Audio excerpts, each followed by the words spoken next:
You know how sometimes you really want to get a proper handle on a topic? Go, like, way beyond the headlines. Yeah, but wading through everything, Yeah. it takes time. Exactly.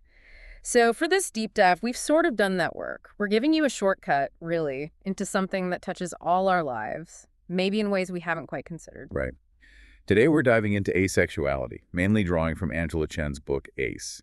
And it's not just about defining a word, it's about what asexuality shows us about desire, um, society's unspoken rules, even what sex means to different people. And ACE is great because it looks at it from so many angles, doesn't it? It's Yeah. part reporting, part cultural thinking, and she weaves in her own story, too. hmm It pulls from language, Yeah. philosophy, medicine, social stereotypes, the works. So our mission here is to really unpack the basics of asexuality, clear up some common, misunderstandings, and explore what this orientation might teach all of us about things like pleasure, closeness, connection. Which feels especially relevant now, with society being so saturated with messages about sex. And it's worth remembering, as Chen points out, the book focuses mostly on experiences in weird societies. Yeah. Western, educated, industrialized, rich, democratic. Right. So mainly Americans, often with progressive views.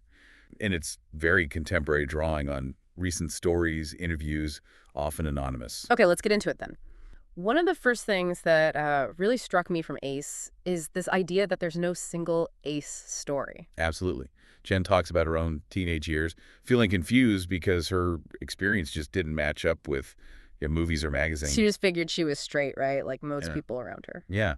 But then you contrast that with someone like Lucid Brown, a non-binary visual artist Chen interviewed. Lucid apparently remembers being totally baffled in middle school about why kissing was such a big deal. Didn't get the hype. Just didn't get it, no appeal, couldn't understand why anyone cared. And that feeling of being, I guess, out of sync, Chen suggests that's common. Puberty is confusing anyway, but for ACE folks, it's often amplified. Right. You're watching everyone else get wrapped up in crushes and making out, and the conversation's always about who likes who, who's doing what. And if you don't feel that sexual pull, it must feel like everyone's speaking a different language. Exactly. Baffling. This collective obsession that you're just not part of. So it's not just a simple on-off switch then? Like you're either sexual or you're not. No, not at all. And that's crucial. We can't just divide people neatly into allosexual, meaning experiencing sexual attraction, and ace. It's a spectrum. Okay. You've got people like Lucid, maybe further from the allo end, and others, like Chen herself, maybe closer.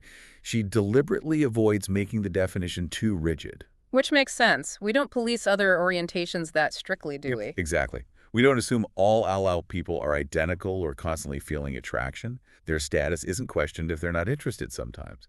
So asexuality is just as diverse.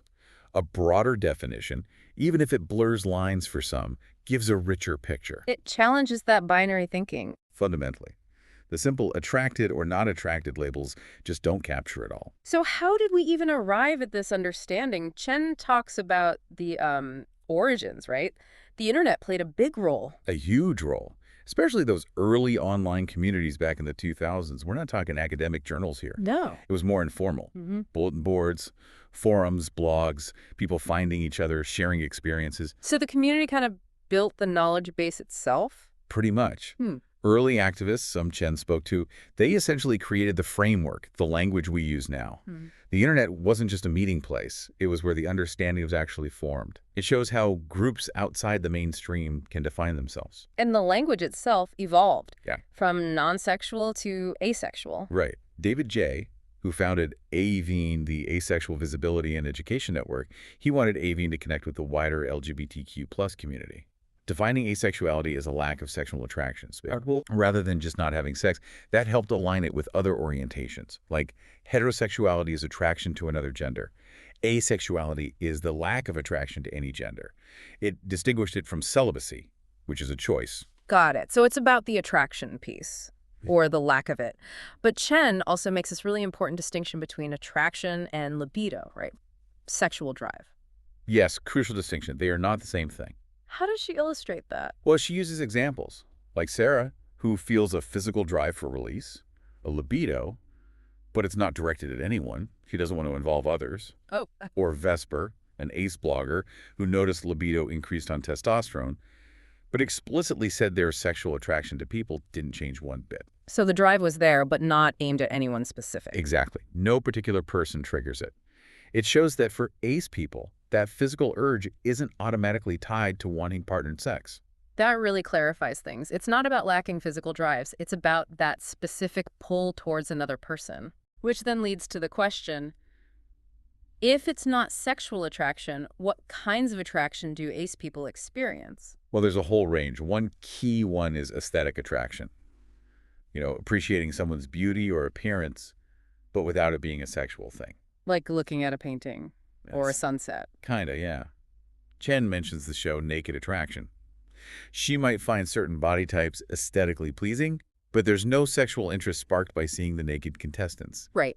And appreciation, not desire in that way. Exactly. And beyond aesthetic, ace people can absolutely feel romantic attraction, platonic attraction, wanting deep friendship, other forms of connection. Chen shares a story about that, doesn't she, Sherry? Yes, Sherry realizing her asexuality, rereading an old diary about a Duran Duran concert.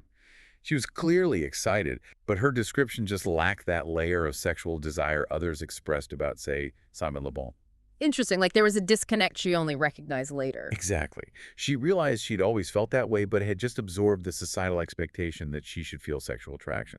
So with these shared experiences, it makes sense that a kind of community and culture would emerge. Definitely. And Ace talks about how that happened. You've got the Ace flag colors, black, gray, white, purple. I've seen that. There's an aromantic flag, too, Yeah. for those without romantic attraction.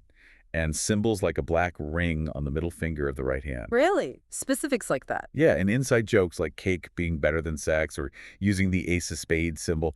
Even the term asexy popped up. Huh. And this grew organically from those online spaces. It seems so. From early forums to Zines, influential blogs like the Asexual Agenda and Avian continuing its work, it really shows how connection, especially online, can build identity and belonging. And how does this community fit within the broader LGBTQ plus landscape? Generally, it's seen as part of it. Chen points out, logically, all asexual people are queer because they're not heterosexual.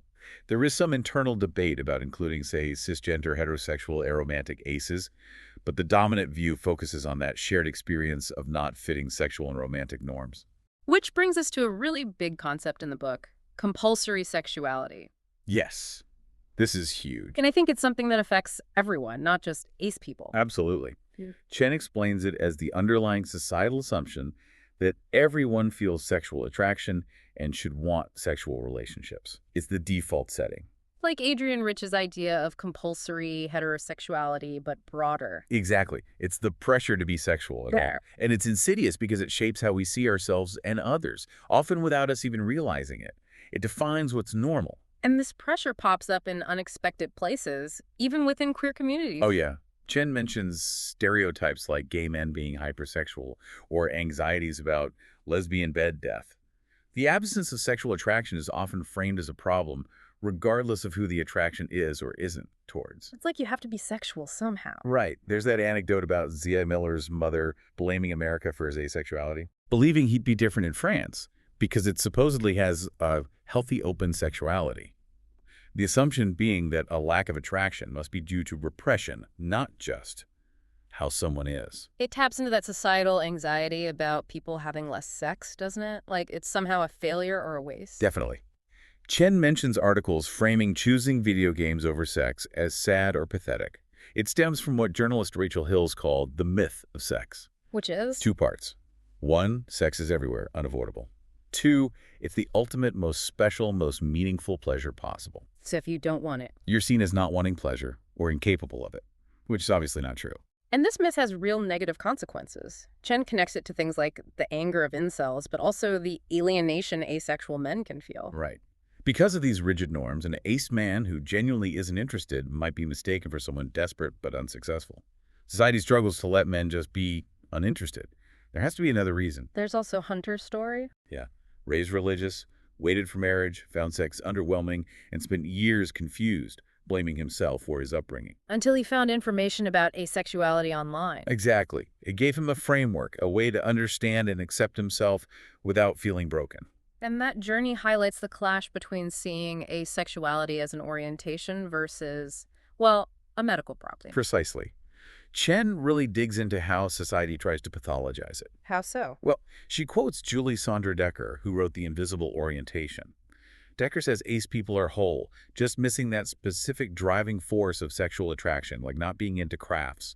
It's not a deficit. But compulsory sexuality makes it seem like one. It forces ace people to define themselves against it because it's the assumed norm. And then you get things like HSDD, hypoactive sexual desire disorder, in the DSM-5. The diagnostic manual. Right. And its inclusion risks framing asexuality as a medical condition needing a cure. It echoes how women's sexuality was dismissed as frigidity historically. The medical label gives it weight. Huge weight. And Chen points to the history of trying to treat low-desire, ineffective devices, failed attempts at a female Viagra. The focus is often on fixing something perceived as lacking, not accepting variation. But rejecting that diagnosis isn't about denial, is it? It's about reframing. Exactly. It's about recognizing a state of being as just that, a state of being, not inherently a problem, shifting from disease to difference. Is there evidence for that difference in perspective? Chen mentions a 2015 study comparing self-identified aces with people diagnosed with HSDD. Yeah. The aces reported less sexual desire, interestingly, but much higher self-acceptance. Wow. So the framing matters immensely. It really does.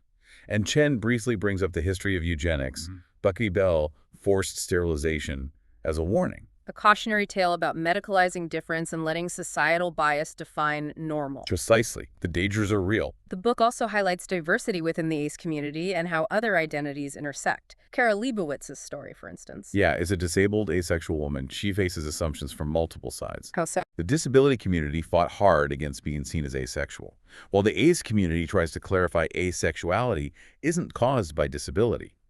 So Kara exists at that complex intersection, challenging both sets of assumptions. And within the ace community itself, there's this pressure sometimes, the gold star asexual. Chen describes this sort of idealized image, maybe healthy, cisgender, sex-positive, but not having sex, generally well-adjusted. Which can leave people out. Totally. People who are neurodivergent or have complex sexual histories. Chen argues that diversity is a strength and exclusion just helps those who want to dismiss asexuality altogether. Everyone should be welcome.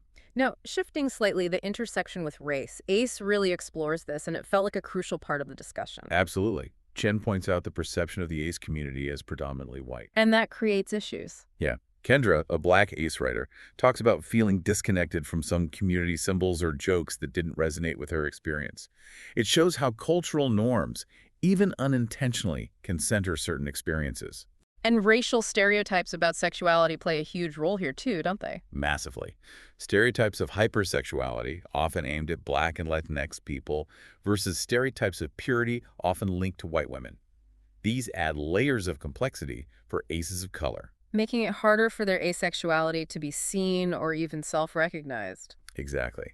Selena, a transgender Asian ace woman, talks about how her experience of attraction is tied into all parts of her identity, reflecting that intersectional idea from the Combahee River Collective. The neutral white default in media makes it harder. It does. Because racialized people are already dealing with assumptions about their sexuality, having their asexuality recognized is another hurdle. Chen mentioned some early problematic media portrayals, too. Yeah, like Sebastian the asexual icon, basically reducing it to a joke. Thankfully, we've seen better examples since, like Todd Chavez and BoJack Horseman. Representation matters. Hugely. It increases awareness, helps people find language for their experiences, but Chen notes consistent, good ace representation on TV is still pretty rare. And there are specific stereotypes, like the mammy figure. Right. Sharonda J. Brown discusses how that desexualizes Black women in a very specific, limiting way. And you have Cassie, a Black ace woman challenging hypersexual stereotypes, or Yasmin Benoit, Black, goth, aromantic, ace in a mostly white town. Where asexuality is seen as a white thing. Yeah. For aces of color, their asexuality can feel like another layer of whiteness being projected onto them.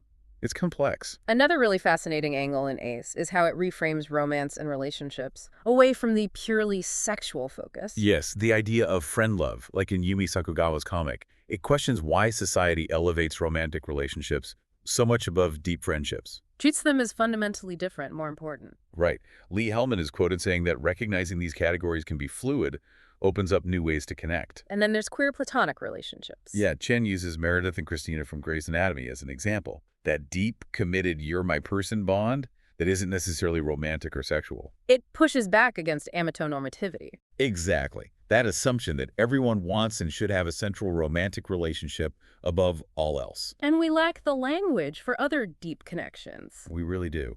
Losing a best friend can hurt just as much as a breakup, but it's often not given the same weight. Think about it. At parties, people ask, are you seeing anyone? Not, do you have deep, meaningful connections? Good point. David's story also fits here, right?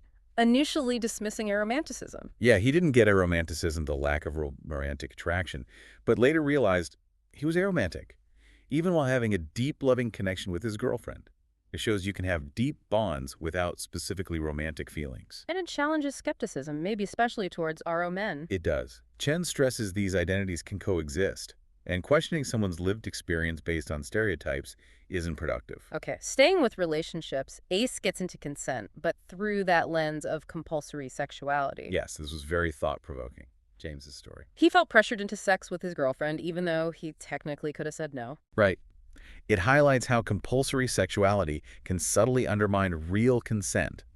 Chen brings in Miranda Fricker's idea of hermeneutical injustice. What you mean? It's like harm caused because you lack the shared concepts or words to even understand or explain your own experience. If everyone assumes sex is wanted, it's hard to articulate feeling pressured when you don't have the language and others don't have the framework to understand it. So that underlying narrative, everyone wants sex, creates this pressure to go along with it, especially in a relationship. Exactly. It makes honest conversations about what you actually want or feel much harder.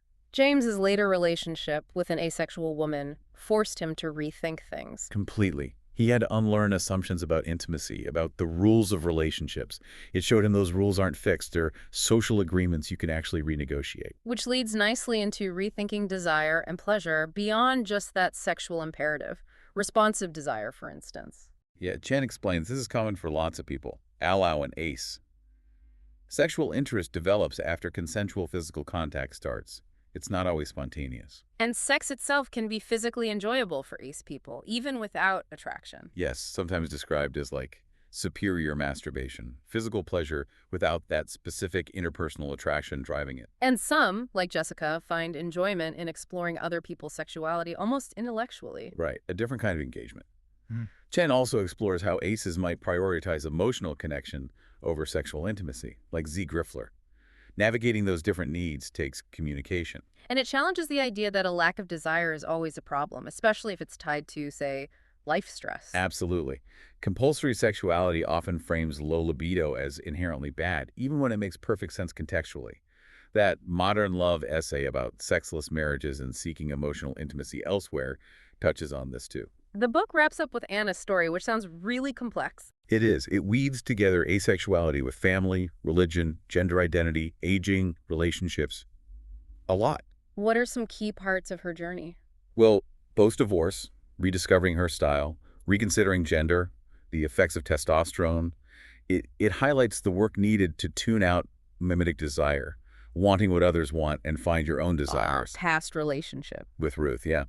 It showed that disconnect between just going through the motions of sex versus genuine desire, the feeling of being unanchored. Sex meant different things to Anna and her ex-wife, Meredith. And even post-transition, there were questions. Pressure. Yeah, ongoing confusion about her body, desire, and this expectation that maybe her asexuality would change. It highlights how deep those sexual norms run. So, looking ahead, where does Ace leave us? What's the future vision? It points towards liberation beyond just sexual norms. Chen mentions Cameron Awkward-Rich's poetry celebrating non-sexual pleasures, Ila Prisvillo's idea of asexual erotics. Expanding on Audre Lorde's broader concept of the erotic? It's exactly. Joy, vitality, connection beyond just sex. The core message is that ace people are whole, not missing a sex piece. And activism continues. For sure. From the first Asexual Awareness Week, the ongoing push for inclusivity around race, disability, different experiences. There's hope for more mainstream understanding, maybe an Elenet moment for asexuality. A major public figure coming out as ace. Right, and David J's point is interesting.